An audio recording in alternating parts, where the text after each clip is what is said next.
Okay guys, so let's start our lecture number 2 of organism and population. Okay, so parasitism. अब भाई parasitism positive negative कुछ ना कुछ किसी के लिए बेनिफिट होता है, किसी के लिए नुकसान होता है. तो जैसे कि मान लो यहाँ पे दो स्पीशीज़ हम लेते हैं, स्पीशीज़ ए और स्पीशीज़ बी. स्पीशीज़ ए वो है जिससे फ़ायदा हो रहा है, बेनिफिट हो रहा है, और स्पीशीज़ बी वो है जिससे नुकसान हो रहा है, जिससे हार्म हो रहा है. स्पीशीज़ ए मान लो पैरासाइट है और स्पीशीज़ भी होस्ट है, क्योंकि पैरासाइट को फ़ायदा होता है जब वो होस्ट में जाता है ना. एडेप्टेशन इन पैरासाइट. आखिर पैरासाइट की क्या क्या एडेप्टेशन होती है? Loss of sensory organ. इसके पास सेंसरी ऑर्गन होता ही नहीं है. Gain of adhesive structure sucker help attachment. इसके पास एक एडिसिव स्ट्रक्चर आ गया है जो कहीं पे भी चिपकाने में हेल्प करता है, इसे चिपकने में हेल्प करता है. सकर भी बोलते हैं जिसे helps in attachment. Loss of digestive system. इसके पास डाइजेस्टिव सिस्टम नहीं होता. High reproductive capacity to increase their population. अच्छी रिप्रोडक्टिव कैपेसिटी होती है ताकि अपनी पॉपुलेशन को इंक्रीज कर सके. अच्छा, इम्पैक्ट क्या डालता है ये होस्ट पर? तो उसे वीक कर देता है, और इतना वीक कर देता है कि वो किसी भी प्रेडेटर के द्वारा मारा जा सके. मतलब कि देखो, जैसे कि जब पैरासाइट नहीं आया था तो वो जो होस्ट था तो वो इतना स्ट्रॉन्ग था कि वो किसी प्रेडेटर को, मतलब कि जैसे कि मान लो जैसे कि कैट को अपने आप को खाने नहीं देता. मतलब ऑब्वियस सी बात है, कैट उससे प्रे नहीं बना पाएगी अपना. लेकिन जब ये पैरासाइट आया, इसने ज़िंदगी बदल दी उस होस्ट की. अब वो होस्ट इतना वीक हो गया कि कैट भी उससे अपना प्रे बना पा रही है. रिप्रोडक्टिव कैपेसिटी उस होस्ट की लो कर देता है. Some parasite have only one host specific host. कुछ पैरासाइट के केवल एक होस्ट होते हैं, जैसे इसलिए हम उसे स्पेसिफिक होस्ट की कैटेगरी में डाल सकते हैं. कुछ पैरासाइट के एक होस्ट होते हैं. होस्ट क्या होता है आखिर?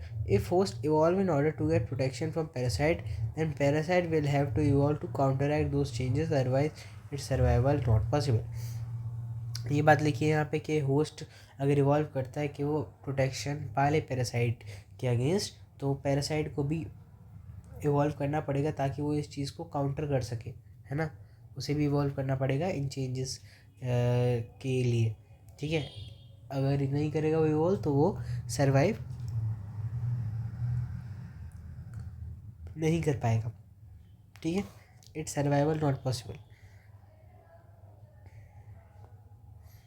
सम पैरासाइट, लिवर फ्लूक, ट्रेमाटोड, ये जो कुछ पैरासाइट के नाम हैं, लिवर फ्लूक, ट्रीमाटोड भी हम जिसे बोलते हैं ऐसे ही, तो इनके दो होस्ट होते हैं. एक ह्यूमन जो प्राइमरी होस्ट है, और सेकेंडरी होस्ट होता है स्नेल या फिश. ठीक है, समझ गए? इनके दो होस्ट होते हैं, जानना था तुम्हें.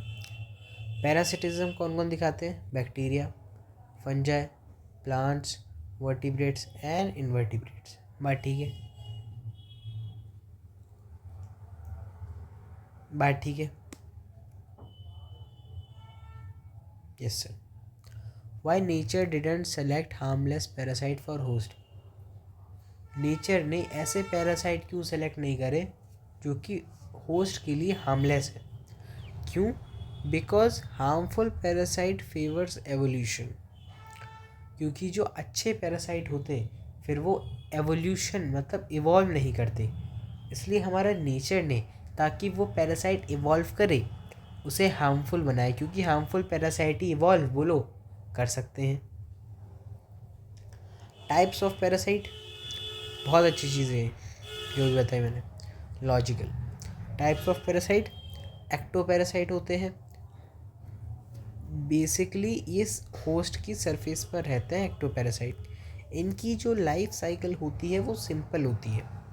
ठीक है, तो कुछ एग्जांपल बताता हूँ मैं, जैसे कि लाइसोन ह्यूमन जो तुम्हारी जैसे कि जिसे बोलते हैं हम जुएं, जो जैसे बोलते नहीं है कि इसके कि भाई इसके बालों में जू है, इसके बालों में ये है ना, तो वो लाइस हो गई. इंसानों में वो भी एक पैरासाइट है, एक्टो पैरासाइट सरफेस पे रह रही है. टिक ऑन डॉग, वो डॉग्स पे जो टिक पड़ जाते हैं फिर उनकी खुजली बचती है, वो भी एक्टोपैरासाइट हो गई।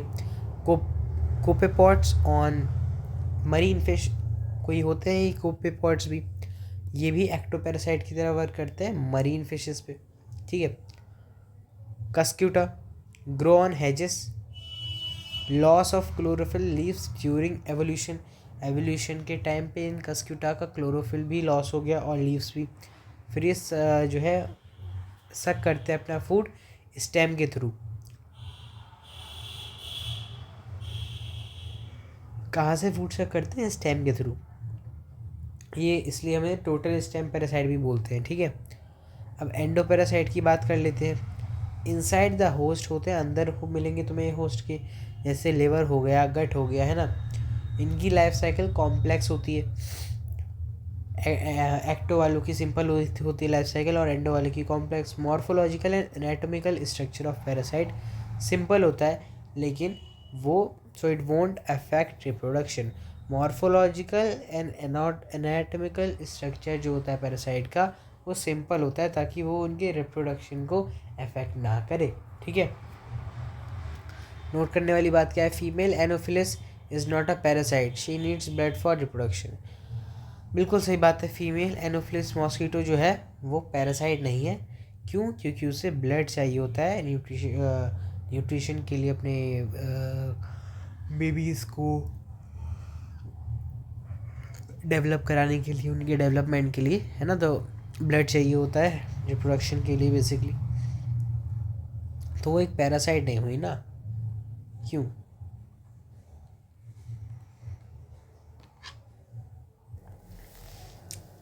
चलो आगे बढ़ते हैं। ब्रूड पैरासिटिज्म क्या होता है?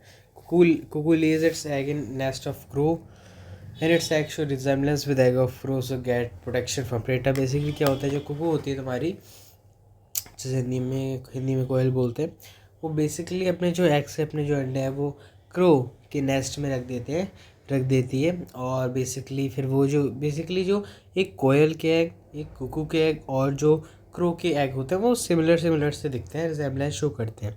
तो इसलिए क्रो को ऐसा लगता है कि मे बी उसका ही एग है, इसलिए वो देखो फ्री फंड की प्रोटेक्शन भी मिल जाती है कुकू के एग्स को, है ना। इसी को हम ब्रूड पैरासिटिज्म बोल देते हैं। प्रेडेटर से अच्छे से प्रोटेक्ट करके रखता है क्रो, ठीक है। कॉमेंसलिज्म क्या होता है? एक को फ़ायदा होगा, दूसरे को ना नुकसान होगा ना फ़ायदा होगा। मतलब कि एक फ़ायदा, अब जैसे जो पैरासिटिज्म था उसमें एक को फ़ायदा हो रहा है, दूसरे को नुकसान। इसमें एक को फ़ायदा होगा लेकिन नुकसान किसी को नहीं होगा और फ़ायदा भी दूसरे वाले का नहीं होगा, मतलब न्यूट्रल प्लस ज़ीरो। सो स्पीशीज़ है विच इज़ उससे बेनिफिट हो रहा है, स्पीशीज़ भी जिससे ना तो हार्म हो रहा है कोई, ना तो कोई बेनिफिट हो रहा है, न्यूट्रल है मतलब मामला। जैसे कि जो बार्निकल्स वाला था, तो बार्निकल्स या इन्वर्टिब्रेट जो कि प्रेजेंट होते हैं वेल के ऊपर, तो बार्निकल्स प्लस, और वेल को कोई दिक्कत नहीं है, उससे तो फ्री राइड मिल जाती है, शेल्टर मिल जाता है बार्निकल्स को। और जो टेंटिकल्स हो गए सी एनीमोन के टेंटिकल्स प्रोटेक्ट करके रखते हैं तुम्हारी क्लाउन फिश को, तो क्लाउन फिश को प्रोटेक्ट करके रखते हैं। क्लाउन फिश को फ़ायदा हुआ ना, या सी एनीमोन का क्या फ़ायदा बोलो, ठीक है। एनिमीज से प्रोटेक्ट करके रखते हैं उसे, तो न्यूट्रल हो गया यहाँ पे सी anemone. Epiphyte orchid grow on mango for support. जो एपीफाइट होता है बेसिकली ऑर्किड, वो जो मैंगो पे ग्रो कर जाता है सपोर्ट के लिए, तो एपीफाइट बेसिकली एपीफाइट का फ़ायदा है, मैंगो का यहाँ पे कोई फ़ायदा कोई नुकसान नहीं। Cattle egret bird and cattle, basically difficult to locate insects when cattle eat grass then insect comes outside to better to locate. So basically यहाँ पे कैटल एग्रेड बर्ड होती है जो कि कैटल के ऊपर बैठ जाती है। तो क्या होता है, जब कैटल, वैसे जैसे कि कुछ इंसेक्ट्स होते हैं वो ना घास के अंदर छुप जाते हैं ताकि उनकी जो प्रेडेटर हैं उनसे वो प्रोटेक्ट हो सकें, लेकिन जो तुम्हारी कैटल होती है वो उन सबको रिवील कर देती है।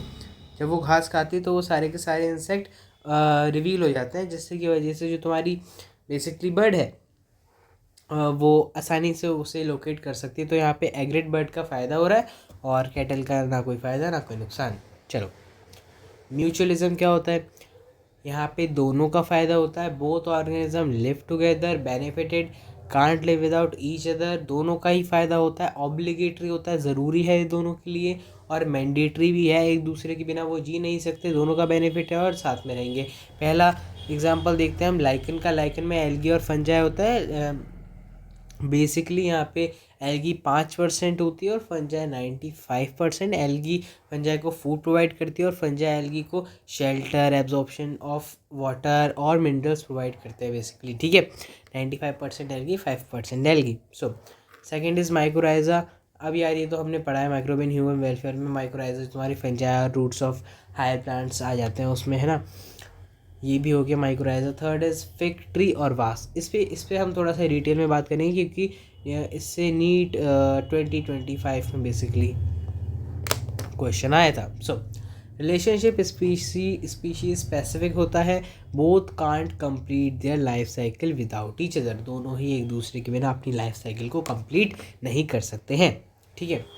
चलो अब डिटेल में बात कर लेते हैं। सर ने जानबूझ के इस टॉपिक पर डिटेल में बात करी है क्योंकि नीट 2025 में एक सवाल आया था जो कि था इजी, थोड़ा सा मतलब हो सकता है, लेकिन थोड़ा सा तुम्हें वो क्वेश्चन ट्रिकी लग सकता है। लेकिन अगर मैं बता रहा हूँ गारंटी, जिसने पढ़ा है अगर ये टॉपिक, उसके लिए वो वाला क्वेश्चन ट्रिकी नहीं होता।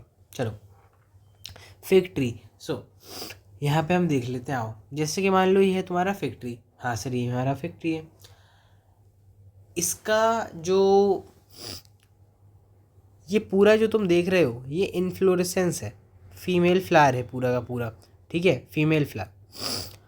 ये पूरा इन्फ्लोरेसेंस है, इसके अंदर फीमेल फ्लावर्स हैं। जो तुम्हें ये वाले फ्लावर दिख रहे हैं, ये वाले फ्लावर दिख रहे हैं, ये सब फीमेल फ्लावर्स हैं। ये वाला जो वाइट वाला दिख रहा है ये मेल फ्लावर है। अब होता क्या है, देखो यहाँ पे अंदर एक आई फीमेल वास्प।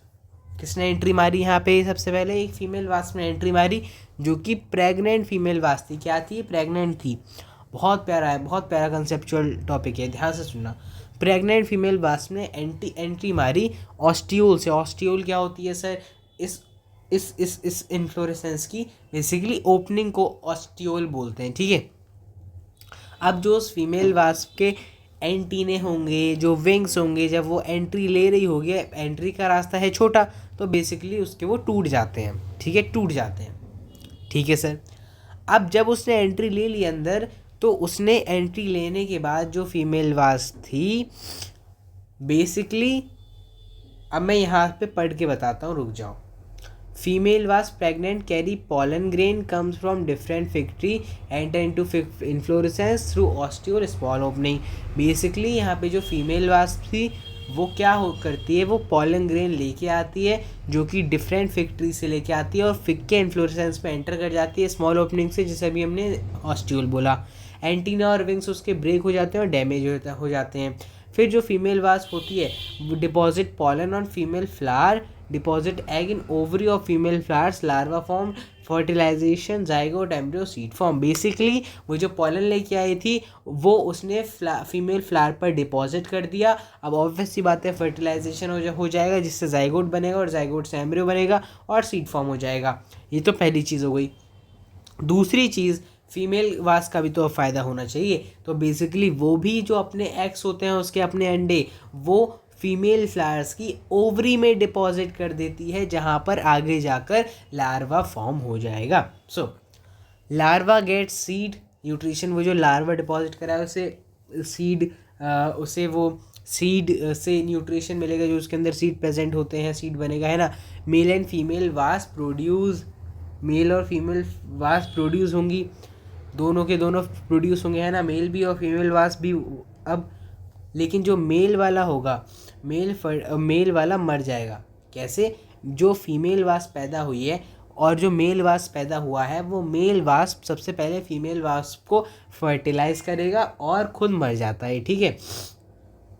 अब क्यों मरता है, कैसे मरता है, वो हमें नहीं पढ़ना है। Now female is pregnant. अब वो जो फीमेल पैदा हुई थी वो प्रेग्नेंट हो चुकी है। She carries pollen grain while moving outside the fig fruit and enter into another fig. तो बेसिकली यही साइकिल अब हमेशा चलती जाएगी। यही जो फीमेल वास्प है, और अब ये पॉलन ग्रेन को कैरी कर लेगी अपने साथ और बाहर चली जाएगी, ठीक है, फिग फ्रूट के, और फिर दूसरे फिग के अंदर जाएगी। और ये पूरी साइकिल, ये जो पूरा एक चक्का है, ये ऐसे ही घूमता जाएगा। वापस से फिर वो वापस ऑस्टियोल से अंदर आएगी, वही दूसरे फिग में सेम टू सेम रिपीट होगा, एग डिपॉजिट कराओ फ्री में, देन वही पॉलन फीमेल फ्लावर में पूरा फर्टिलाइजेशन, और वापस से मेल मर जाएगा फर्टिलाइज करके, वापस से वही साइकिल दोबारा चढ़ने वाली है। बहुत बढ़िया, बहुत बढ़िया। Male flower mature, pollen grain present. अब मेल फ्लावर यहाँ पे मैच्योर हो जाएंगे और पॉलन ग्रेन में प्रेजेंट होते हैं। तो ये चीज़ समझ आ गई बेहतरीन तरीके से एकदम। बोलो, वो पॉलन ग्रेन किसने दिया था? तो बताया ना मैंने अभी, जो मेल फ्लावर है वो मैच्योर हो गया था, ठीक है, और फिर उसने पॉलन ग्रेन बेसिकली वहाँ से बनाया और रिलीज़ कर दिया, और फिर वापस जो वहाँ से वास्प निकली थी वो यहीं से बेसिकली लेके निकल गई और दूसरे फिग के अंदर जाने के लिए। ठीक है, ठीक है, बात समझ आई? चलें आगे। चौथा एग्जाम्पल एक बार देख लेते हैं। आओ, ऑफिस जैसा प्रोनाउंस करना है वैसा बोलो। ऑर्किड और बी होता है बेसिकली इसमें। ये है तुम्हारा फ्लावर, जैसे ये है इसका पेटल। अब ये ऑर्किड है, फीमेल भी आई। One of petal of orchid flower modify in such a way so it shows resemblance with female bee. So basically यहाँ पे ऑर्किड फ्लावर का जो एक पेटल होता है वो ऐसा मॉडिफाई होता है कि वो दिखता है जैसे कि वो एक फीमेल बी है। दूर से देखा कुछ और, पास से देखा तो कुछ और, बिल्कुल वैसा ही सीन है। तो जो यहाँ पे मेल बी होता है ना, उसे धोखा देती है धोखा। Male bee consider petal as female bee. Male bee visit orchid flower in order to copulate but it is pseudo copulation sexual deceit. तो बेसिकली यहाँ पे बोला है कि मेल बी को लगता है कि चलो चलो वहाँ पे फीमेल भी है, उसके साथ कॉपुलेशन करते हैं, ठीक है, लेकिन पता चला भाई साहब बहुत बड़ा धोखा हो गया, ये तो बहुत बड़ा धोखा। इसलिए यहाँ पे एक टर्म हम यूज़ कर लेते हैं स्यूडो कॉपुलेशन या फिर सेक्सुअल डिसीट बोलते हैं इसी चीज़ को। pollen grain shed on male bee and this male visit another orchid and release pollen on stigma.